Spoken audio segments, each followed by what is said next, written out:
Dunder Mifflin, this is Pam. Okay, hold on. Michael wants everyone to come over here because he has big news.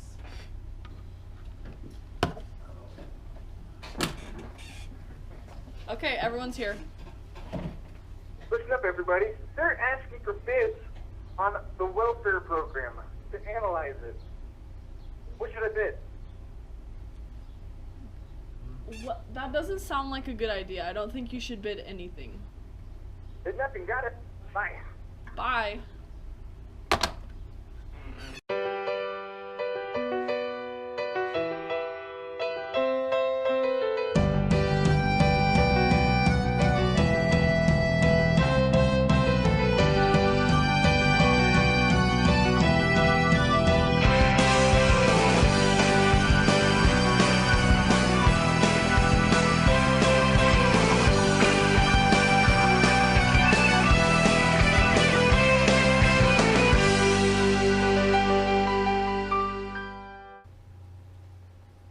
Hey Pam, have you heard back from Michael?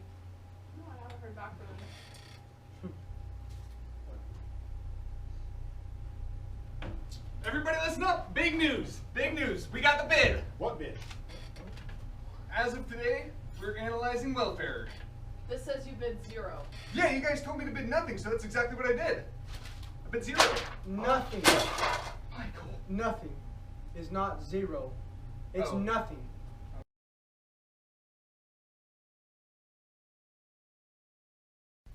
Well, we got the bid. As of today, we have been officially hired by the federal government to analyze our welfare program. Did you know that a child born into poverty in the years following World War II had a greater than 50% chance to make it to middle class by the time they were 18, whereas a child born into poverty today has a 43% chance to live in poverty their entire life? It's all in the book, right here. Hang on a second. Saving Capitalism for the Many. All you have to do is read. Which, of course, I didn't do. I just bought the audiobook. Want some candy? Yeah. Ooh. Listen up, people. We have welfare. We're doing our government a favor by researching welfare. Oh my gosh, is that real? Yeah. Should not look at that word. Welfare. What is the problem with welfare? Where are problems with welfare? What is welfare? Well, Kevin, it's the government's assistance to people in need. No, wait, no, just no. Actually, it's the government's assistance to people in need. Correct. Ryan has it. Welfare is a problem. What are the problems? I think I read somewhere something about corporate welfare. And their Corporate employees. welfare? What is corporate welfare? What about Medicaid? Medicaid.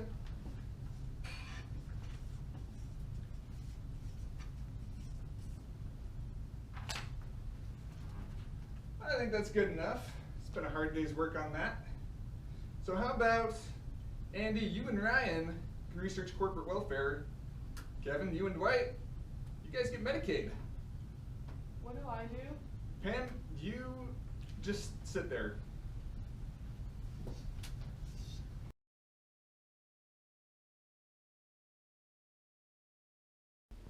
Michael! Michael! Yes, Dwight. Michael! Andy. I got something for you. Michael. Okay, so you said we're bidding $0 for this welfare project, so now I have to do this welfare project for no money? Yep. Well, I found information on it. All right, so according to an economist who works at Berkeley in California, which is west, until recently, like, you know, back in the day, poverty, the people on welfare that were in poverty, they weren't working, they were widows, children, elderly people, or just kind of disabled, kind of like that one. And it was rare for people that were actually working to be on welfare. And this, you know, nowadays it doesn't seem like it's the case, because this article says that They're actually hardworking poor. Some of them have 40-hour-a-week jobs and more than 2 jobs in some cases. The same economist said that, where is it at right here? The big problem is that wages have stayed consistent while inflation has made the price of a dollar go up. So that's not helping at all. In 2013, apparently, the working poor has grown to 47 million, which is about 1 in every 7. That's just kind of ridiculous. He goes on to say that between 2010 and 2013, the income of the bottom line, or the bottom fifth, dropped by 8%, and the average wealth declined by 21%. That's kind of crazy. This other article, which is, where is it in here? Oh, there it is. Half of the 46 million people using some sort of food charity, like whatever here, food pantries and churches and whatnot, half of them work or have people working in their families full time. It's kind of crazy. Another one by the National Employment Law Project states that 52% of fast food workers are dependent on some form of welfare. That adds up to about $7 billion from federal and state government from taxes. 7 billion? Yeah, like with the B. That's over 700. Yeah. 700 what? Dollars. Oh yeah, that's big. Okay. Another crazy one. So Forbes, you know, the people that have a magazine. Walmart employees. Oh yeah, I read that magazine all the time. The one with the swimsuits. Yeah. I thought that was what was that? Sports? No. Okay, we'll agree to disagree. Okay. So Walmart employees cost taxpayers about $6.2 billion in government assistance programs. That's too much, right? That's more than it cost us. Yeah, okay. So, I mean, what's going on, I guess, is that these fast food companies and companies like Walmart, they're just not paying their employees much, and so they can make more money to pocket profit, like CEOs and whatnot, and it's coming out of, like, our money. Andy's like a nerd. You have all these small ones, but he's like a big one. But he's also a smarty. So, do the two mix? I don't know. You be the judge of that.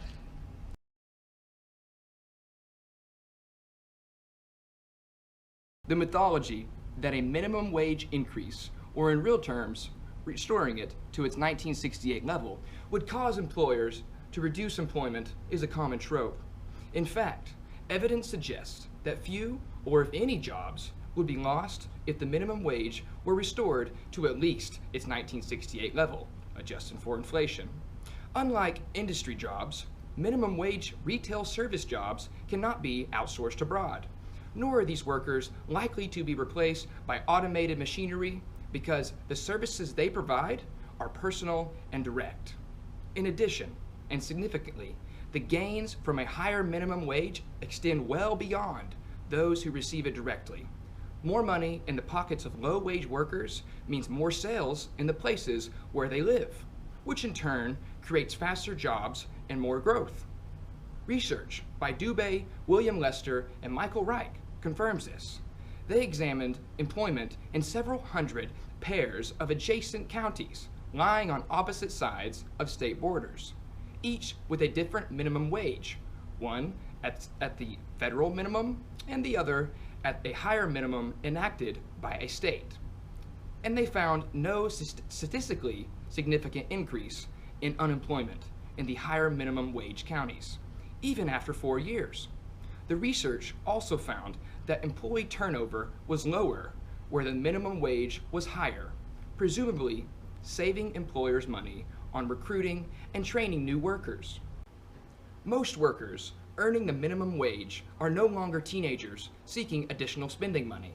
According to the Bureau of Labor Statistics, the median wage of fast food workers in 2014 was 28, and the median age of women in those jobs, who constituted 2/3 of such workers, was 32. The median age of workers in big box retail establishments was over 30. More than a quarter of them have children. These workers are typically major breadwinners for their families, accounting for at least half of their family's earnings.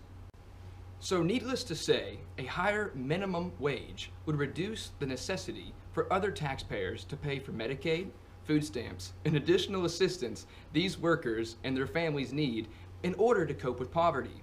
The real value of the federal minimum wage has been steadily eroded by inflation. Congress has chosen not to raise it in order to compensate for this decline. The National Restaurant Association and the National Retail Federation has lobbied against any increase in the federal minimum wage, which is tantamount to allowing it to erode even further. By 2014, its real value, $7.25 an hour, was well below the level to which it had been raised in 1996. Had the minimum wage retained its value that it had in 1968, it would have been $10.86 an hour by 2014. And of course, by 2014, the nation's economy was far larger than it was then and far more productive.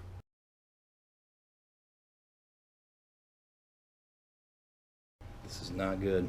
So we're analyzing welfare for the federal government, right? I looked it up and it's not pretty. According to the Commonwealth Fund Biennial Health Survey in 2012, 46% of Americans did not have health insurance. So between the ages of 1964, no health insurance. Another 16% experienced high out-of-pocket costs. Even when they had health insurance, it was too expensive for them and they didn't want to use it. So in total, that is 115 million people that either, one, don't have health insurance, or two, it's too expensive for them to actually utilize it. So according to the Robert Wood Johnson Foundation, healthcare premiums and expenses have increased over 45% over the last 15 years. So for those that are fortunate enough to have coverage, their average cost has gone up almost 50%. So meanwhile, government records show that $603 billion, taxpayer dollars, per year are being pumped into the Medicaid system. So if there's only 65 million recipients, the rest either don't have health insurance or have really high premiums. So the 65 million recipients are getting all of that $603 billion of taxpayer money. That just doesn't seem right. Here's another problem. People who have good jobs, but not good enough jobs to have a really nice healthcare insurance plan, they're the ones that their premiums are so high that they can't afford to use them. For example, I had to go to the emergency room a year ago, and just to sit there for 45 minutes and get 2 IV bags pumped into me, it cost me $378. That is almost an entire week's paycheck for me. I cannot afford that. I didn't know it was going to be that much. The next time I'm sick, I won't be able to afford to go to the emergency room. Here's the worst part. So I talked to a nurse at Mercy Hospital in Edmond, Oklahoma. She said the people that benefit the most from healthcare are the people who don't have jobs at all. And because they cannot afford to pay anything, they don't have to. Hospitals are required by law to treat people who are seeking medical attention. So if the people don't have any money or don't have jobs and have no way to make money, they don't have to pay anything. So whose pockets does that money come out of? Working taxpayers. The bottom line is, the Medicaid system is very inefficient. It costs taxpayers a ton of money. It is unfair to those who truly deserve it. And something needs to be done about it. So Dwight is about to tell you what a possible solution could be.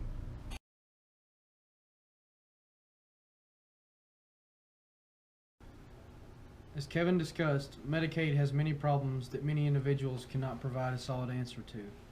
Ideas have come and gone on how solutions should be integrated for the system to save money. As we have all seen, however, there has not been a successful program started that is still in existence.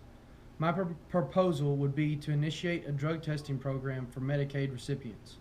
By starting a program of this sort, families that are receiving medical assistance that test positive for a controlled substance would be cut off and have to pay for medical visits out of pocket.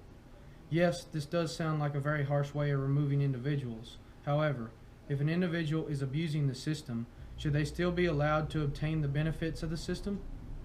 Yes, yes, Mother. Of course, Right. like always. Right. I'll be over Right. after church on Sunday. Right. Yeah. Ryan. But Ryan.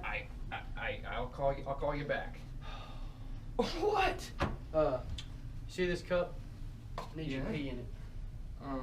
No. Why? Because I need you to pee in that cup. Dwight, I'm not just gonna pee in a cup. But you're making minimum wage, so you might be on welfare. I'm only on welfare because Michael doesn't pay me enough to live on. Well, this is the deal. I'm not leaving this desk until you pee in that cup. You understand? Not Okay. leaving until you pee in that cup. It's not a deal. Why not? Why not? Not a deal. But that's part.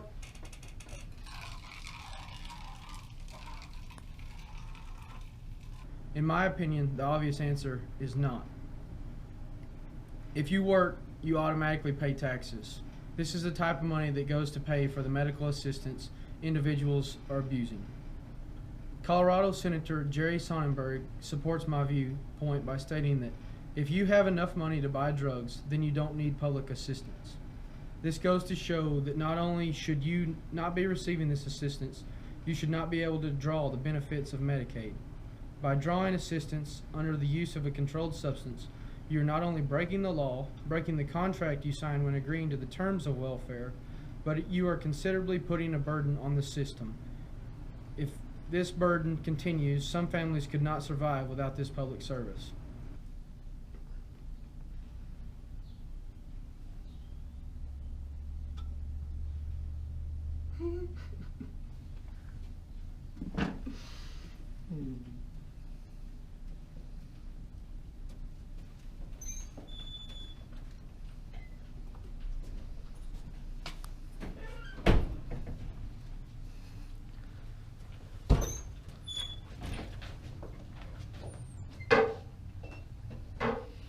What the heck are you doing, Dwight?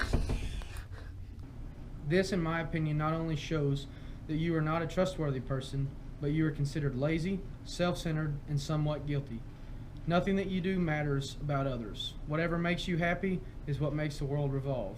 This, as a matter of fact, is false if you didn't know. However, I do understand that in very minimal cases, some medications prescribed to individuals test positive when given a drug test, and further verification should be provided to exempt them from testing. The drug testing program would be just like the current drug testing policy at most workplaces. The testing is to be done randomly and should not be focused on a particular race, also known as being non-discriminative. Some individuals claim that they are being discriminated against when tested in this way. I know from personal experience as a hard laborer, I would be more than happy to pee in a cup to obtain a week's paycheck without breaking a sweat. If anyone in this room knows where to sign the dotted line to get these benefits, please tell me where to go. And I promise, if you know where this is, I'll choose to share the wealth card to help you out. That seems like a heck of a deal that probably everyone would be willing to do. Am I wrong? I do not believe any person in this room would deny this opportunity. So why can't an individual do this to receive their assistance? The answer is they should be more than willing to.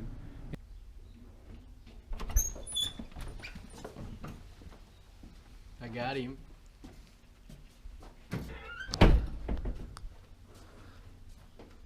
Told you I'd get you. In addition to this policy, some individuals claim that there should be a three-strike policy enforced. I believe this to be bogus. If you are using illegal drugs, you shouldn't have the possibility of a probation period. A report on ProQuest regarding welfare states that you should be revoked from obtaining assistance for 6 months if tested positive for a substance the first time, the second 12 months, and finally for the third strike be removed permanently. Does this not seem absurd? When in legal cases, if you were caught in possession of marijuana, meth, cocaine, any other substance, the particular suspect is sent to jail, no exception. They are arrested on scene and locked up. In the case of public assistance, instead of being locked up, they would just be kicked off the program, with the possibility of being on a watch list by the police. Does this not seem fair?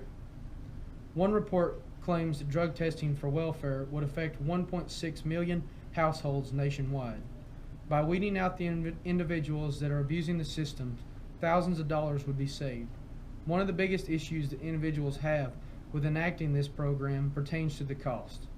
The dollars required to start the program are astronomical, but Guy Libman, Oklahoma City Republican, hits the mark when he states that even if it didn't save a dime, this legislation would be worth enacting based on principle. Law-abiding citizens should not have their tax payments used to fund illegal activity that puts us all in danger. I agree with this statement as I abide by the law and believe that others should do the same. Hi, I'm Dwight Schrute, and if you're like millions of Americans right now, you too might be wondering if you can pass a drug test. Now is your chance. This is the optimal time. For 3 easy installments of $19.99, you can do this in the comfort of your home. Together, we can end public urination.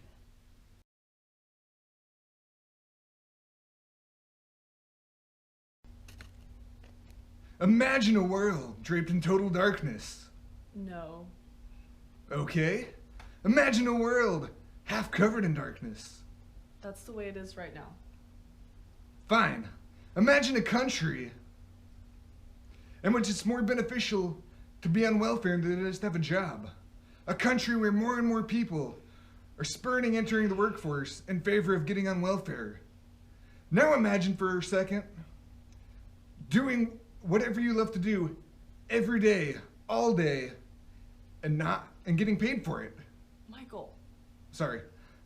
Picture a country where businesses aren't shutting down for lack of profit, but for lack of workers. Where motivation and ambition would be non-existent except for the elite few.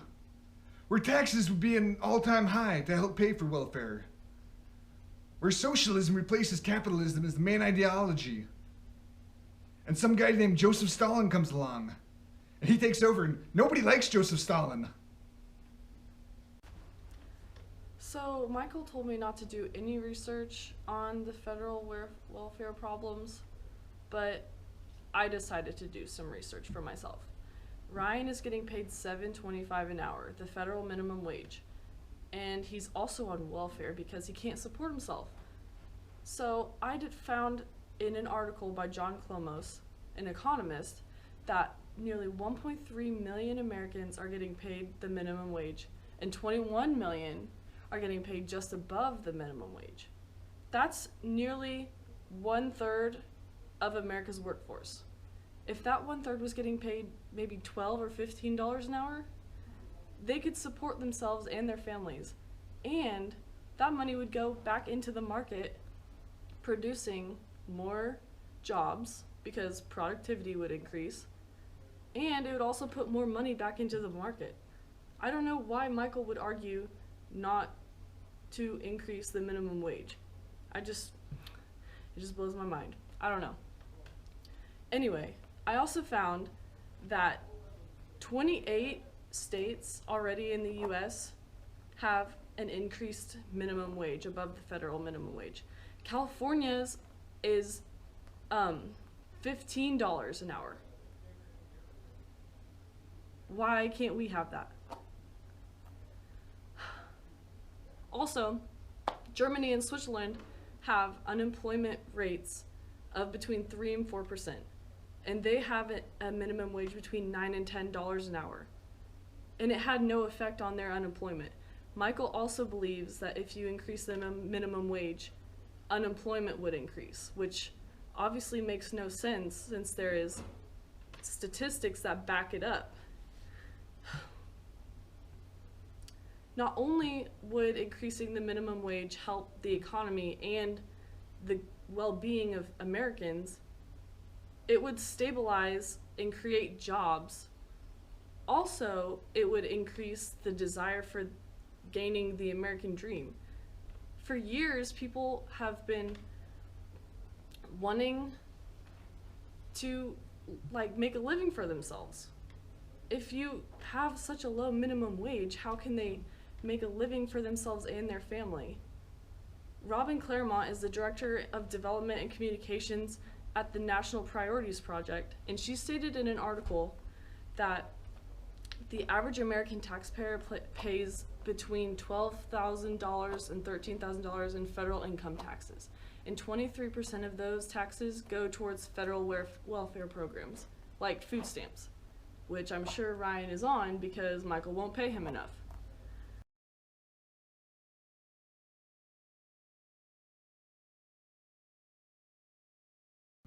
Hey guys, alright, so I've been having these great ideas at the office lately, and Michael is just having issues out the wazoo. First, charity ping pong tournament. The problem with the charity ping pong tournament is you probably got to be good at ping pong, and no one in the office was good at ping pong at all. No. Okay, the next was a charity 5K, and the problem with that is Michael said that we shouldn't be running 5,000 miles.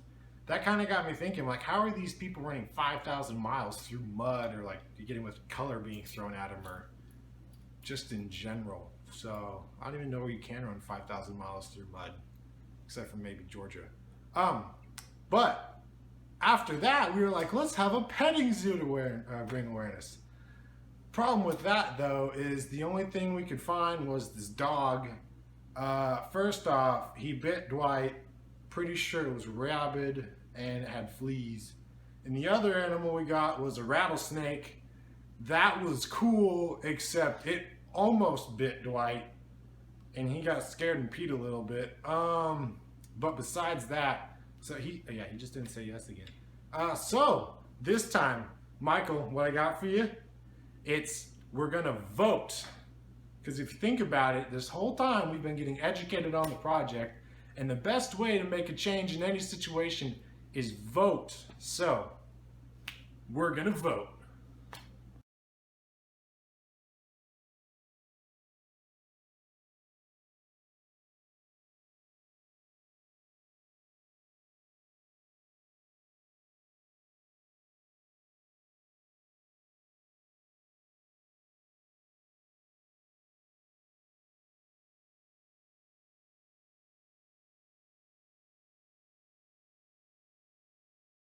Half of their family's earnings. This